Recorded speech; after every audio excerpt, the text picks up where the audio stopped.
Buen día, en el día de hoy estaremos hablando de los estándares de redes industriales. Para este caso estamos hablando del estándar Interbus. El estándar Interbus, pues inicialmente conecta toda la periferia de los procesos con todos los mandos convencionales. ¿Qué quiere decir esto? Esto lo que hace es que interconectan la parte en cuanto a, vamos a colocar por acá pluma, en cuanto a la parte de sensores y actuadores. Más adelante vamos a estar viendo que actúa como maestro y esclavo. Ahora, ¿esto para qué nos sirve? Inicialmente se creó para controlar máquinas y partes de instalaciones y así como entrelazar sistemas de diferente jerarquía. Como vemos aquí en la imagen, tiene diferentes enlaces, todos estos vamos a estar viendo en un momento que es una topología tipo anillo y interconectan diferentes tipos con lo cual se quiere obtener o diferentes tipos de sensores actuadores dependiendo de lo que se está utilizando. Ahora, vamos a mirar una parte de la historia en cuanto a cómo surgió este tipo de especificación, perdón, este tipo de estándar, cómo llegó a ser nombrado un estándar. Entonces, inicialmente, Poemis Contact en los años 80 crea esta especificación que es inicialmente y es una especificación alemana que básicamente o inicialmente era para simplificar el cableado de señales en aplicaciones industriales. Ya en este momento ya comenzaba lo que es como tal la llamada revolución industrial, pero ya vemos más adelante, en unos años más adelante, que fue en el 1987, que ya fue declarado o fue usado como técnica de automatización, también como sensores actuadores. En 1990 ya Poemix libera las especificaciones. ¿Qué quiere decir esto? Que ya era libre, ya se podía utilizar, era independiente del fabricante. En 1994 es declarado como estándar para en cuanto al estándar alemán europeo. Y pues así también cumpliendo otras especificaciones como la IEC y la DIN. Continuando, cuanto a las características, tenemos dispositivos de control de unidades de entrada y de salida. Esto fue inicialmente diseñado para transmitir dispositivos de control de unidades, como estábamos diciendo hace un momento, de entrada y de salida. Esto también se crea los llamados maestros de Interbus, pero antes de eso, cada uno de estos dispositivos de entrada y de salida lo que hace es amplificar la señal y la envía a través del enlace siguiente. Como miramos en esta parte, eh, cada uno de ellos se encuentra con un amplificador, o sea, cada dispositivo tiene un amplificador y pues se envía la siguiente señal y con eso es que nos permite, que vamos a mirar en un momento, en cuanto a los metros. Maestro de Interbus. Este maestro de Interbus existe, perdón, se coloca este maestro de Interbus solo para una red, uno por cada red. La sincronía que tenemos de 500 kilobytes, o sea, 400 metros. Esto vamos a estar viendo, como miramos en esta imagen, o sea, 400 metros entre cada interconector, que ya lo vamos a estar viendo. Para esto se utilizan 5 pines, el cable de cobre y la rápida que es de fibra óptica, que ya cada uno pues conocemos que es monomodo, multimodo y diferentes tipos de conectores, pero bueno, ese no es lo que vamos a estar el tema principal en este momento. Como decíamos, cuenta con un maestro y cuenta con un esclavo. Ahora, este es cada uno de estos esclavos, como decíamos en ese momento, las características era la amplificación, ¿cierto? Entonces, si tenemos la amplificación de cada uno de ellos y entre cada uno de ellos puede haber una distancia de 400 metros como máximo, entonces, si cada uno de ellos se interconectan, obtendremos una distancia máxima de todo el estándar o toda la estructura de él de 13 kilómetros. Entonces, y entre cada uno de ellos pues, funciona como amplificador. Entonces, tenemos en cuanto al maestro y cada uno de ellos pues sería el esclavo. En cuanto a la topología, es una topología de anillo. Uno es el maestro y el otro es el esclavo y van y de una dirección y o sea, bidireccional, van y vienen. Con cada uno de ellos se interconectan. Cabe resaltar que para esta topología y para esta estructura tipo anillo, para el Interbus, solo se pueden utilizar como máximo 512 dispositivos. O sea, eso es lo máximo que se pueden utilizar. Después de ahí, pues tenemos pérdidas de datos. Ahora los protocolos de comunicación. Los protocolos de comunicación pues están basados en la estructura ósea, en 3 de las capas de la estructura ósea. Entonces, tenemos la capa 1, que es la capa física. Y esta básicamente tiene aspectos o se especifica los aspectos tales como la velocidad y los módulos de codificación de la señal. Tenemos la capa 2, que es la capa de enlace, que tiene dos tipos de datos, el proceso cíclico y el asincronante. Y esta lo que hace es garantizar la integridad de los datos, que permite el soporte de los tipos de datos. ¿Esto qué quiere, ¿Esto qué nos quiere decir? Que nos garantiza el tiempo máximo de transporte de los datos entre los diferentes dispositivos. Entonces, con ese tipo de proceso cíclico asincronante, de cada uno intercambiando, pues nos garantiza ese tiempo. Ahora tenemos la capa 3, que es el acceso al medio. Y esta se hace por la TDMA, que es el acceso por múltiple por decisión de tiempo.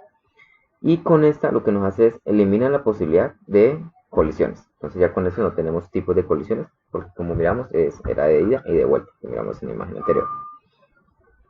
Acceso al medio. En el acceso al medio, todos los elementos insertan sus datos simultáneamente. Como miramos en esta, pues cada uno de ellos llegan acá y van insertando sus datos. Por eso se dice que se insertan los datos simultáneamente. Y pues va uno de ellos y va uno del resto. Por eso se dice que cada uno de ellos se interconecta. Acá tenemos en cuanto al el protocolo o la estructura del protocolo de Interbus, que miramos que maneja del modelo OSI, el layer o la capa 1, la capa 2 y la capa 7 de ese mismo. Y pues con sus diferentes, la aplicación, el proceso del canal, los parámetros, la red, el tipo de red, y así cada una de ellas. Ahora, este cuenta con un software de administración. Básicamente lo que es el software de administración es la planificación y la parametrización. Pero ¿cuáles son? Hay dos tipos de software que son utilizados ampliamente. Tenemos el IBS-CM, que son para tarjetas de conexión estándar. Y estos básicamente tienen dos versiones, la versión 3 y la versión 4, que dependiendo de ello pues también se utiliza. Y básicamente ese IBS se encarga de la configuración, supervisión, monitorización y diagnóstico. Esto pues se utiliza pues, dependiendo también el área en que se vaya a implementar. Tenemos el IBS PC Board, que son controladores ya de campo. Y estos pues tienen funciones del CMD, algunas de ellas, y también, aparte de ello, tiene para una superficie y una pantalla de programación como tal. Y estos trabajan ya sobre la generación 4, entonces son mucho más actualizados. Entonces, dependiendo de ello, también se utiliza uno de esos dos software de administración, que también dependiendo de ello, pues tenemos los diferentes componentes. Ahora, dentro de los componentes, pues tenemos como inicialmente el rack, que es el que va a encerrar todos los componentes, o no va a encerrar, va a guardar o sí encerrar todos los componentes. Tenemos el rack UR2, que básicamente lo que hace es interconecta y da soporte y energía a todos sus slots.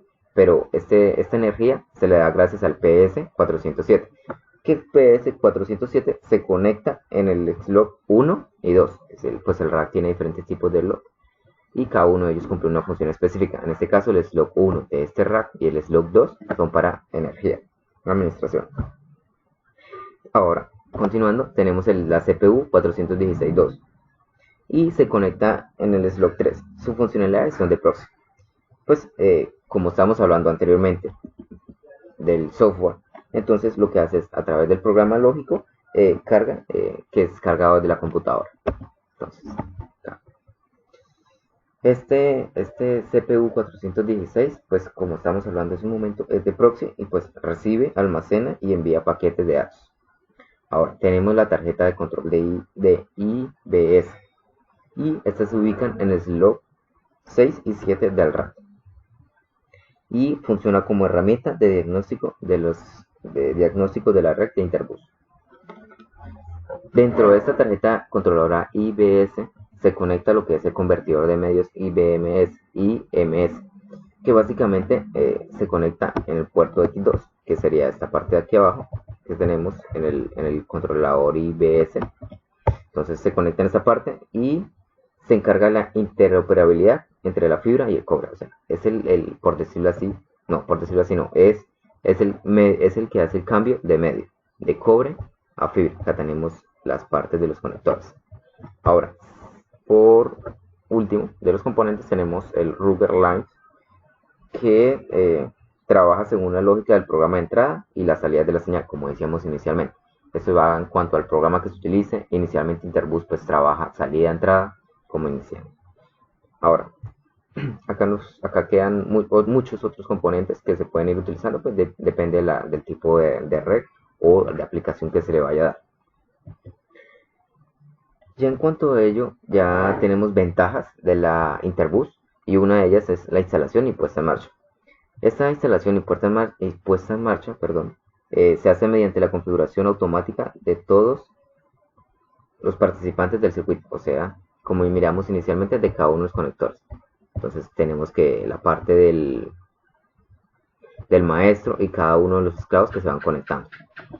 Tenemos aumento de la disponibilidad de la instalación. Esto gracias al diagnóstico de los fallos con gran precisión y compresibilidad. Pues que al estar cada uno de ellos interconectados, pues se pueden estar analizando periódicamente. Como tercero tenemos la transmisión de datos fiable. Y eso se da gracias a la estructura física. Pues como decíamos, tiene una estructura de un maestro y tipo anillo. Durante todos se interconectan y todos pueden estar registrándose los datos y son fiables. Ahora tenemos la parte del ahorro del espacio, pues gracias a las nuevas tecnologías que se hacen chips de protocolo de mínimo tamaño, cada día pues irán reduciéndose. Alta seguridad en la CEM, y esto gracias a su transmisión, establecida por datos. Alta eficiencia de protocolo. Esto también se ve beneficiado gracias a la información que se transmite con pocas cabeceras de dicho protocolo.